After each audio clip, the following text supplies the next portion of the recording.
Hello student, आज मैं कक्षा 12वीं छत्तीसगढ़ माध्यमिक शिक्षा मंडल बोर्ड के दिसंबर महीने के असाइनमेंट को सॉल्यूशन को आपके सामने लेकर आ रहा हूं और इसी प्रकार से सभी महीने के प्रश्नों को मैं लेकर आऊंगा प्यारे बच्चों।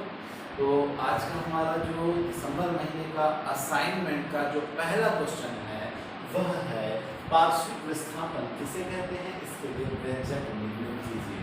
तो पार्श्विक विस्थापन के परिभाषा के बारे में बात करूं कि जब समांतर फलकों से जब कोई प्रकाश किरण आपतित होती है तो अपवर्तन के पश्चात जब समांतर फलकों से जब कोई प्रकाश किरण आपतित होती है तो अपवर्तन के पश्चात आपतित किरण और निर्गत किरण परस्पर समांतर हो जाते हैं, तो इन दोनों समांतर किरणों के बीच की दूरी को ही हम पार्श्विक विस्थापन कहते हैं। जैसे चित्र में हम आपको दिखाएंगे, ये समांतर फलक है और उस पर होने वाली आपतित किरण और ये अपवर्तन के पश्चात कैसे होते हैं। देखो, जब विरल माध्यम से सघन माध्यम में जाती है तो अभिलंब की ओर झुक जाती है बेटा, तो ये सघन का फिर विरल, फिर ये सघन से विरल गई तो अभिलंब से दूर हट गई।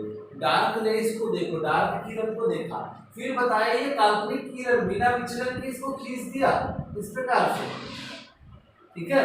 तो ये आपतित किरण ही हुई बेटा, तो आपतित किरण और निर्गत किरण दोनों परस्पर क्या हो गए, समांतर हो गए और ये दोनों के बीच की जो लंबवत दूरी है ना, इस आर एल भुजा को ही हम पार्श्विक विस्थापन कहते हैं, ठीक है। तो ये था हमारा पार्श्विक विस्थापन की परिभाषा। अब इसके व्यंजक की तरफ चलो और यहाँ पर आप देखेंगे I माइनस आर कैसे हुआ, आपतित किरण है तो ये शीर्षाभिमुख से पूरे का मान आपतित किरण होगा बेटा, है ना, ये पूरे का मान I होगा, पूरे का मान I, और ये अपवर्तित किरण और अभिलंब के मध्य का बना कोण R होगा। तो ये जो स्पेस है जो हमने किरण को सीधा आगे बढ़ाया, तो ये जो स्पेस है उसका मान होगा पूरे I में ये R को घटा देंगे तो वो हो जाएगा I माइनस R। तो हमने देखा QRL समकोण त्रिभुज QRL में साइन थीटा के बारे में बात करूंगा, थीटा ना बोलकर ये साइन I माइनस R, मैं इस फोटो को ही निकालता हूं। देखिए मैं निकाल रहा हूं इस फोटो को, ये I माइनस R होगा, ये L होगा, ये R होगा, इसकी दूरी को हमने D माना है। देखो ये पार्श्विक विस्थापन को, और कोण के सामने की भुजा होती है लंब, ठीक है, और समकोण के सामने की भुजा होती है कर्ण, ठीक। तो कर्ण ये हो गया आधा, तो साइन थीटा बराबर होगा लंब बटे कर्ण। तो लंब आपको d दिखाई पड़ रहा है और कर्ण क्या दिख रहा है बेटा, QR। तो d इज इक्वल टू क्या हो जाएगा, QR sine I minus R, ठीक है। ये इक्वेशन नंबर 1 माना है। आपको एक और त्रिभुज दिखाई पड़ रहा होगा, एक QSR समकोण त्रिभुज QSR में cos आधार घटक के बारे में होगा, cos R, ये R है बेटा, R कोण के सामने की भुजा हो गई, ये लंब हो गई, समकोण के सामने की भुजा ये कर्ण, तो ये हो गया आधार। तो QS क्या हो गया, आधार, QS क्या हो गया, आधार बटे कर्ण, कर्ण क्या है, QR हो गया बेटा,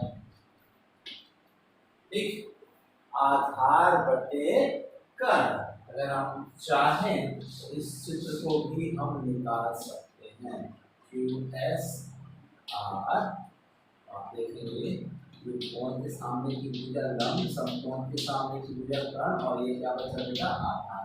तो आप देखेंगे बेटा क्या AD QS और BC, AD QS और BD सब समांतर और सभी का मान T है। देखो मैंने T माना है, इस भुजा के मान को क्या माना है, T माना है। तो क्या हो जाएगा, इसका मान T रखूंगा तो cos, किधर गुना कर दिया, QR cos R is equal to QS, और QS का मान क्या है, T, QS का मान क्या है, T, ठीक है। अब हमने क्या करना है, समीकरण नंबर 1 जो दिख रहा है ना आपको, यहाँ पर हमें क्यू आर का मान निकालना है। तो Q R is equal to P upon cos R, ठीक है। अब इस मान को ना बेटा समीकरण नंबर 1 में रख देंगे। तो समीकरण नंबर 1 में इसका मान रखने पर क्यू आर का मान रखने पर, तो हम जब रखा तो क्या हो रहा है देखो, D is equal to Q R का वैल्यू कितना है, P upon cos R into क्या है, साइन आई माइनस आर। तो ये था हमारा व्यंजक, इसका पार्श्विक विस्थापन का, और ये उसके व्यंजक के बारे में मैंने बताया। आप देख सकते हैं, समझ सकते हैं। फिर हम आगे की ओर बढ़ेंगे। हमारे पहले का दूसरा प्रश्न है ये कहता है क्रांतिक कोण और सघन माध्यम के अपवर्तनांक के मध्य संबंध ज्ञात करना है। उससे पहले बोलते हैं पूर्ण आंतरिक परावर्तन किसे कहते हैं। तो बताएंगे, जब कोई प्रकाश किरण एक माध्यम से चलकर दूसरे माध्यम में प्रवेश करती है तो अपने मार्ग से विचलित हो जाती है। इस स्थिति में आपतन कोण का मान, ठीक है, क्रांतिक कोण के मान से अधिक होता है, तो प्रकाश किरण पहले ही माध्यम में परावर्तित हो जाती है, और इस प्रकाशीय घटना को हम पूर्ण आंतरिक परावर्तन कहते हैं। तो जब प्रकाश किरण एक माध्यम से चलकर दूसरे माध्यम में प्रवेश करती है तो अपने मार्ग से विचलित हो जाती है, तो आपतन कोण का मान क्रांतिक कोण के मान से अधिक होता है। तो इस प्रकार से घटना, तो प्रकाश किरण पहले ही माध्यम में परावर्तित हो जाती है, इसे ही हम पूर्ण आंतरिक परावर्तन कहते हैं। अब चले क्रांतिक कोण और सघन माध्यम के अपवर्तनांक के मध्य में संबंध। तो चला,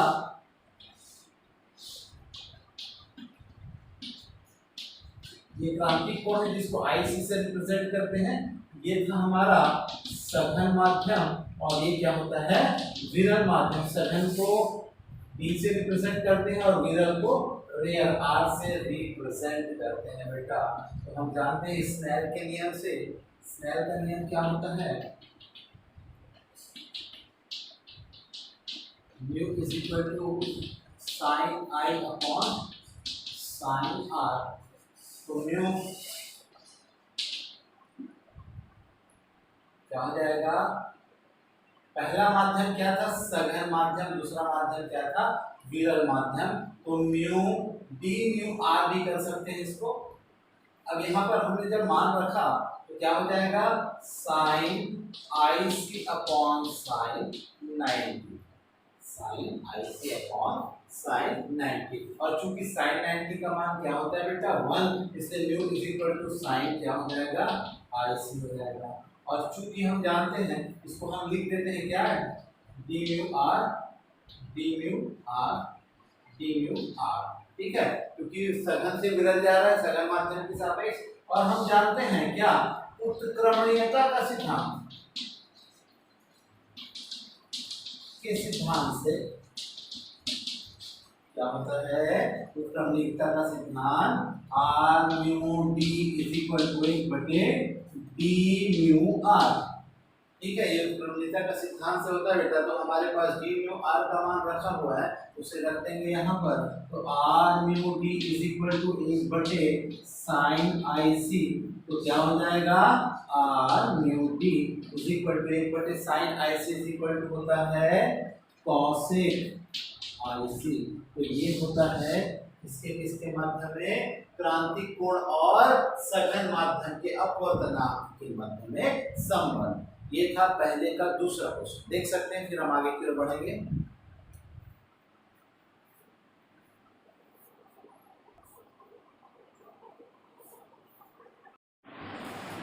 हमारा दूसरा प्रश्न है, क्या प्रकाश का अपवर्तन किसे कहते हैं। इसमें गोलीय अपवर्तक पृष्ठ के किसी एक भाग को लेकर, तो दो पृष्ठ होते हैं, एक अवतल होता है पृष्ठ और एक उत्तल अपवर्तक पृष्ठ होता है।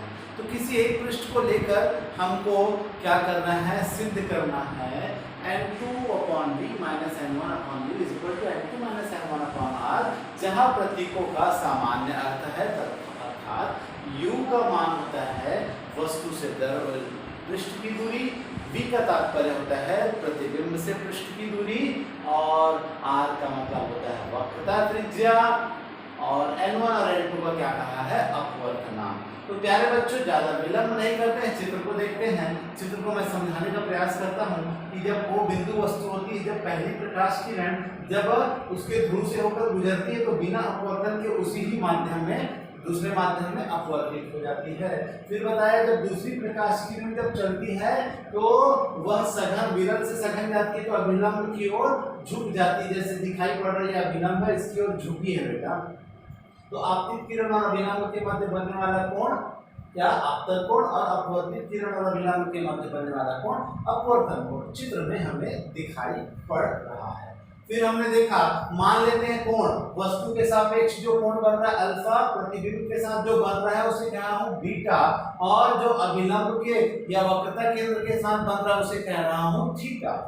ये कोण मैंने मान लिया है, और मैंने माना है कि विरल माध्यम n1 लेफ्ट में है विरल माध्यम, और n2 है सघन माध्यम। n1 विरल माध्यम और n2 सघन माध्यम और विरल माध्यम। तो यहाँ पर स्नेल का नियम हम जानते हैं, स्नेल के नियम से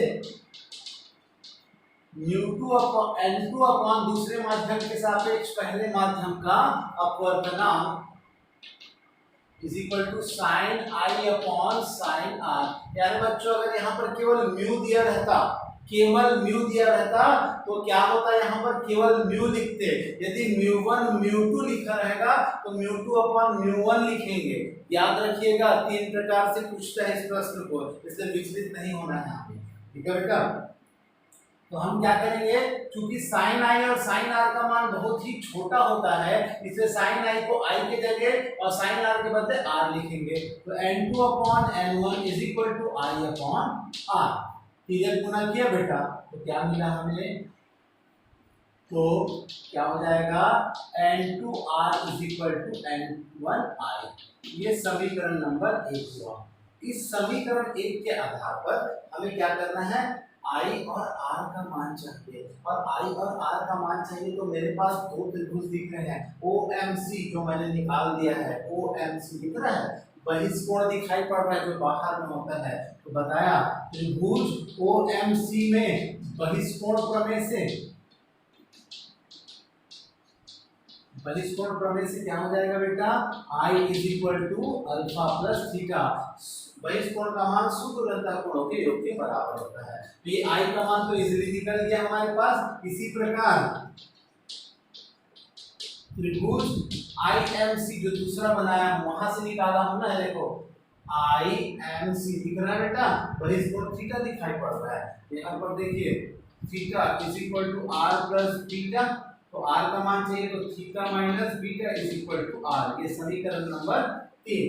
हमने कहा समीकरण नंबर 1 में I एवं R का मान रखने पर, I R का मान रखने पर रखें तो रखा तो क्या हो जाएगा, देखो n2r, R का मान क्या था, theta minus beta is equal to n1, I का मान क्या था, I का मान देख रहे हैं alpha plus theta.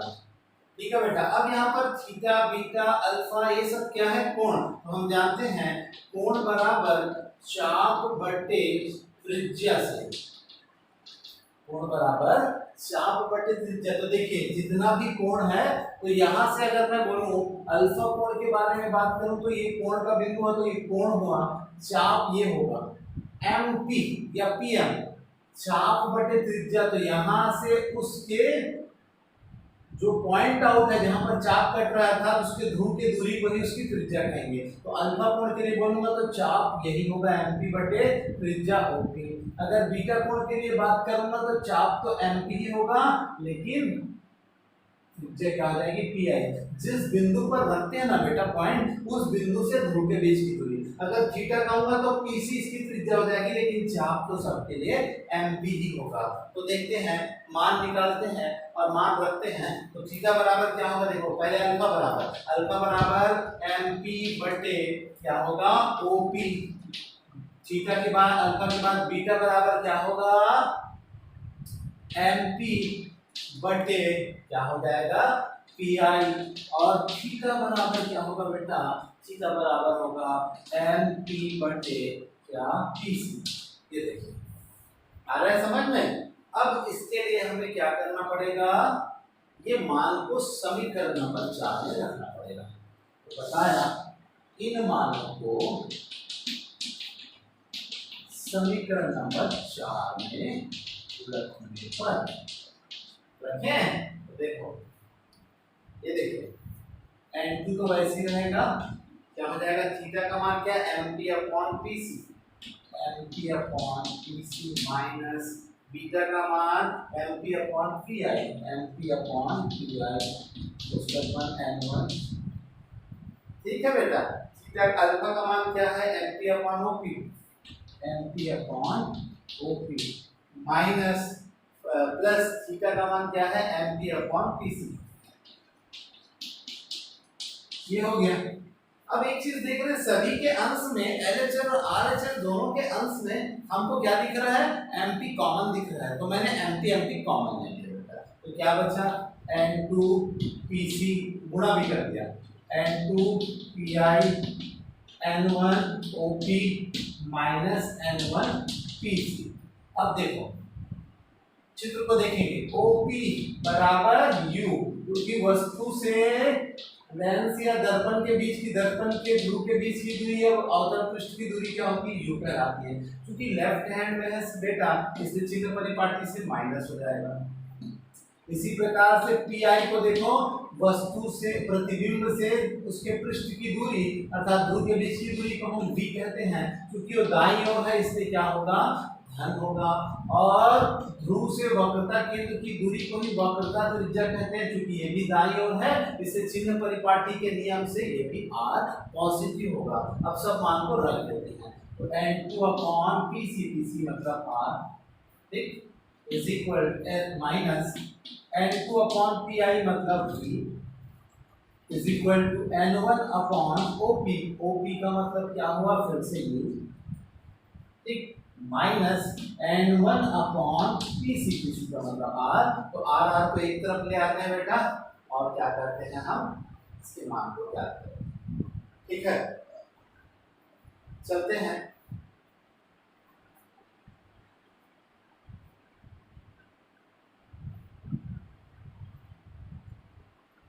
N2 upon R minus है तो क्या हो जाएगा, प्लस क्या हो जाएगा, N1 upon R is equal to, ये यहीं पे रहेगा।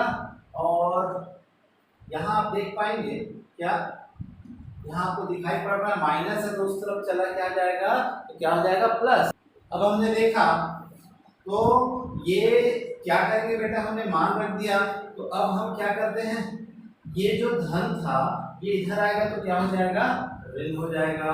और वहां पर ये देखिए ऋण है ना, इसको याद रखिएगा, ये ऋण है उस तरफ चला जाएगा तो धन, और ये ऑलरेडी माइनस है N1 अपॉन U। तो ये हमारा क्या हो गया, अवतल पृष्ठ सॉरी उत्तल पृष्ठ के अपवर्तन का सूत्र। आप देख सकते हैं मैंने सिद्ध करने के लिए जो दिया था, इसको एलसीएम ले सकते हैं बेटा, तो क्या हो जाएगा, N2 minus N1 upon R is equal to N2 देख लीजिए आ गया। तो ये था आपका जो दूसरा प्रश्न था उसका उत्तर। यहाँ पर आप देखेंगे μ1 μ2 भी पूछता है, डरना नहीं है, या कुछ नहीं बोलेगा, ऐसा सिद्ध करना नहीं बोलेगा तो केवल म्यू बोलेगा। तो यहाँ पर आपको क्या नहीं लेना है, केवल म्यू लेना है।